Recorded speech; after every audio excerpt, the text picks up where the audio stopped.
Yeah, years ago, I was with the Craighead family, and we were the last ones to float down the Teton River. Goes through this beautiful canyon, pristine river, no roads going to it or anything, and they were going to dam it. When we were floating down, it felt like going to a funeral. It was so sad knowing that this was the end of the river. There goes the whole complete side of the north edge of the Teton Dam. And the water in monumental, holy, great. What can I say? People downstream better get out. People downstream better get out. This is KRXK. We do have an emergency. Everyone below the Teton Dam on the north and south fork of the Teton River, evacuate your homes immediately. Just go. And it's just roaring mud, water, roaring and pouring down the Teton. No way you're going to save anything. If you live along the river, get out right now. The whole idea of impounding water above the surface is an old idea that has to go away.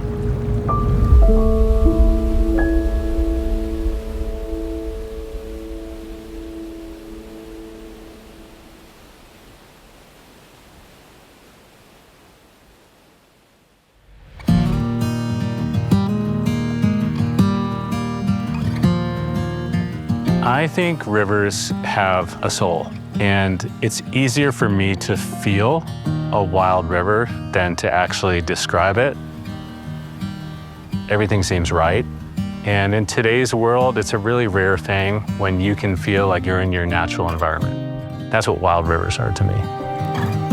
My first memory of fishing the Teton, I'll never forget putting on early in the morning, like at sunrise. I remember the speed of everything was much slower than previous days on the water, fishing dry flies, and just being enamored with this whole different experience of Western fly fishing than what I had seen. It was just very formidable in like who I am today.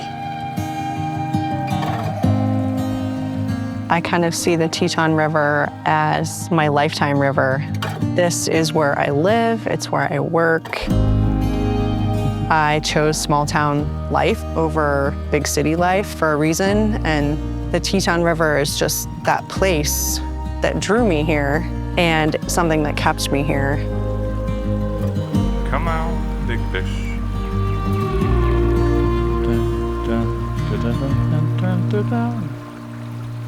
I'm a cattle rancher in Teton Valley.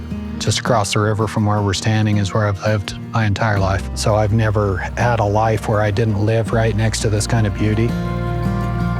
Teton River is my home, and it was my dad's home, and it was my grandpa's home. It's the location of every memory I've ever had. It is me, it is our family. That way, solid willows. You don't just visit a place like the Teton River. It's a place that stays with you. This river is more than just a fishery. It's a way of life here in East Idaho. It supports jobs, families, recreation, wildlife, all the things that we care about the most. And it's home to a lot of people. It's home to me, and it's one of the most special places left in the country.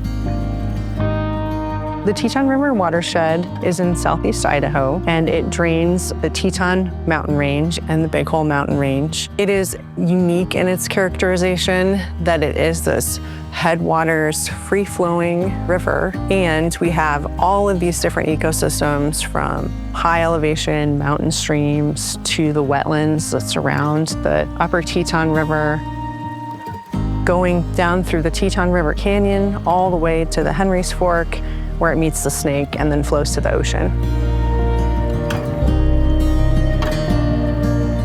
It is the last major free-flowing river in eastern Idaho. It cuts through farm country. I mean, if you're driving, you're going through seed potato crops mile after mile, and you have no idea that there's a river canyon down there. But once you're down there, it's a whole other world.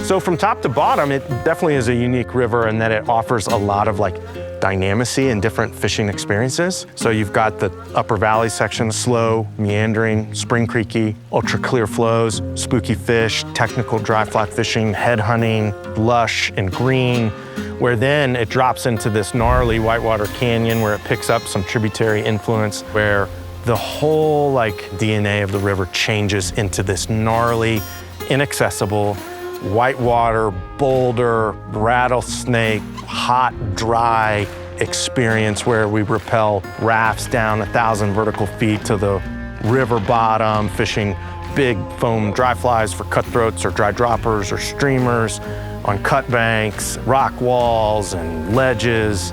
Yeah.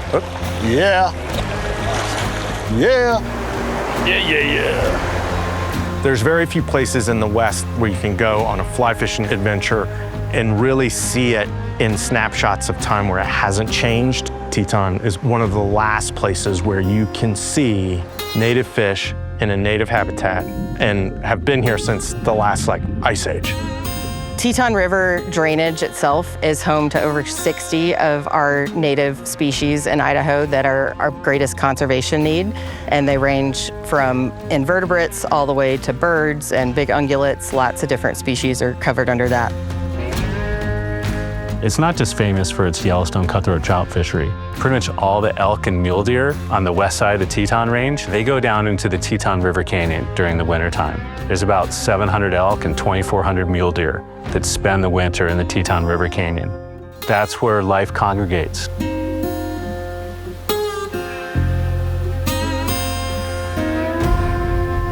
you are. Beautiful fish.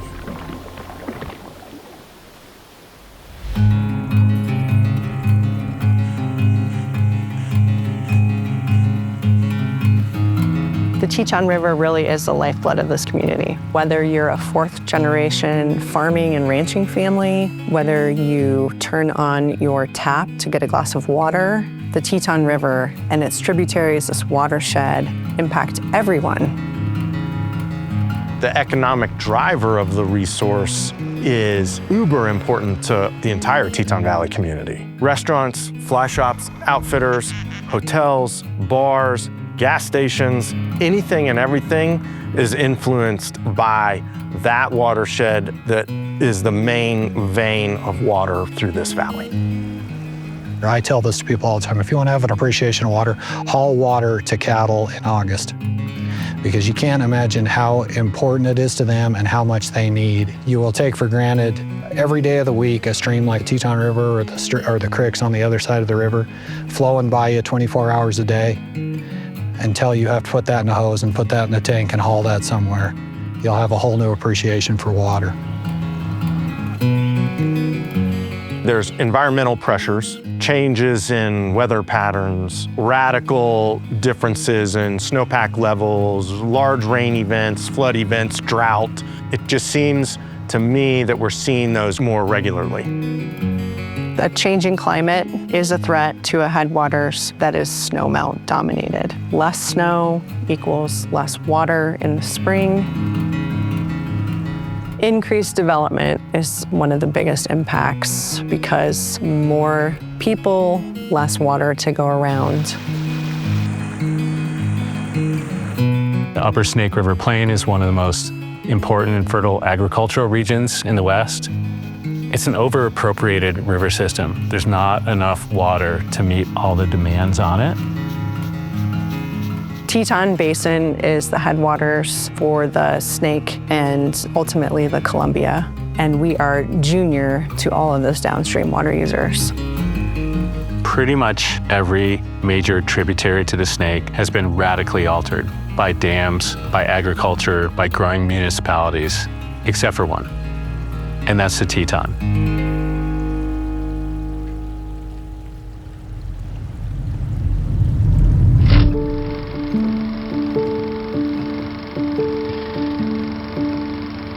When the Teton Dam collapsed on June 5th, 1976, it literally marked the end of the modern dam building era in the United States. This is the worst disaster we've ever had.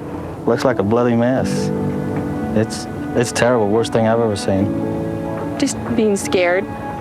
The flood was coming so fast, and Tell us what you feel. You have to see it to believe it.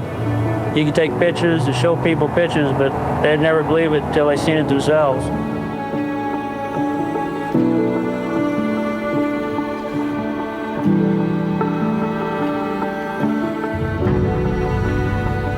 Of course, within a few years, the thing blew out and did a lot of damage to the canyon. And in fact, it came very close to taking out the next dam down. And then if that one would have gone, it would have been the next dam down, all the way down to, I don't know how many dams there are down to the Columbia, but there's a lot of them. It would have been a domino effect. It would be a tragedy if today the Teton River was a place that marked the resurrection of the modern dam building era.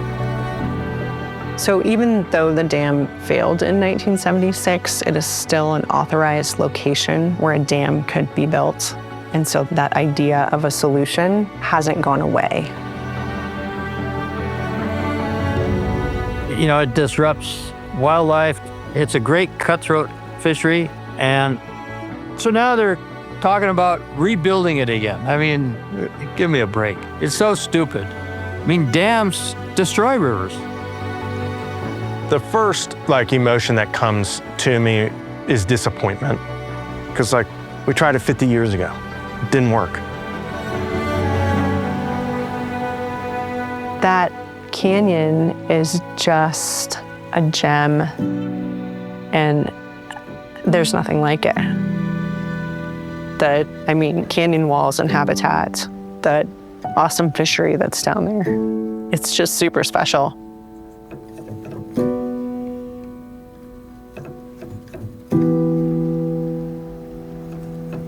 Since the early 1970s, Trout Unlimited has been working to keep the Teton a free-flowing river. And building a dam didn't make sense then, and it doesn't make sense now. That would change the ecosystem entirely. It would close off spawning tributaries, it would change habitat structure, and it would be a complete and total detriment to our native cutthroat trout. It had to come back once before, and it has made a remarkable comeback, but an inundation with water from a dam would just erase what's there. I can't find anything more special or important than our native fish populations and us having that snapshot of this last wild, free-flowing place. And the fact that we're willing to just let that all go is what keeps me up at night. It's what worries me about the future generations of anglers and people in this valley, that they're not going to get to see that.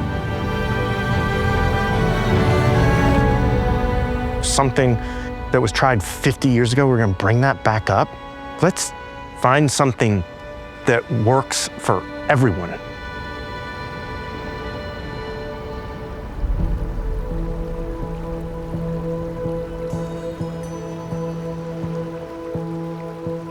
We're looking at ways to really manage water the way that maybe the settlers did, but was lost and forgotten. We need to be containing water. We need to be saving water from, spring runoffs and stuff. But we need to be storing them underground and replenishing our aquifers. What we're talking about up in this valley is incidental recharge. When water is plentiful, put it in the ground. And when water isn't plentiful, make sure that you're conserving every drop. There are so many ways to meet the increased demand on the Upper Snake River system besides building a dam on the Teton River. There's aquifer recharge, reconnecting a river to its floodplain, restoring wetlands. It's really simple, it's really cheap, and it's environmentally beneficial. 1,700 linear feet of stream bank restored. We've done a lot of work over the years to try and enhance water availability and now quality too with the Friends of the Teton on the river itself to create a better stream system that accommodates the size of the river to the amount of water that's there in the lower time periods of the summer. So what I want is for the pasture to be productive and our animals to be healthy and for us to do a good job of stewarding the ground. Well, why wouldn't anybody else want that? Late 90s, early 2000s, we were down to about 1,000 trout per mile, all species through this reach, and now we're up to about 4,000. These strategies work. Rivers have an infinite amount of resilience. Fish have an infinite amount of resilience, but we've got to give them the opportunity to recover. The Farms and Fish program is based off of the idea that there are win-win solutions and that by working together with farmers and ranchers, we are going to do better for their operations, keep working lands working, and enhance the fishery. They just go hand in hand. A river without friends is a lost place. It doesn't stand a chance. There's not a monetary metric you can apply to seeing a native cutthroat trout rise to a dry fly. There's not a monetary metric you can apply to seeing the Tetons at sunrise. I know all of us, our time here is like this big, and it goes by like that. So being able to fill my bucket of happiness, those are those things, and I know I'm not the only one, but that's important too. The biggest thing that gives me hope for the Teton River's future are the people who work together to ensure that it has a future. The beer's swimming around to grow.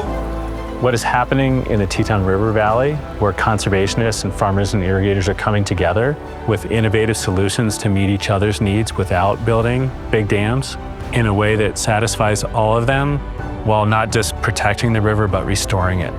It's a unique culture that's been built, especially on the Upper Teton, and I'd like to see it replicated all over the West. That river almost died in 1976. It's had a resurrection. You don't get many second chances in life, and you gotta seize them when you do.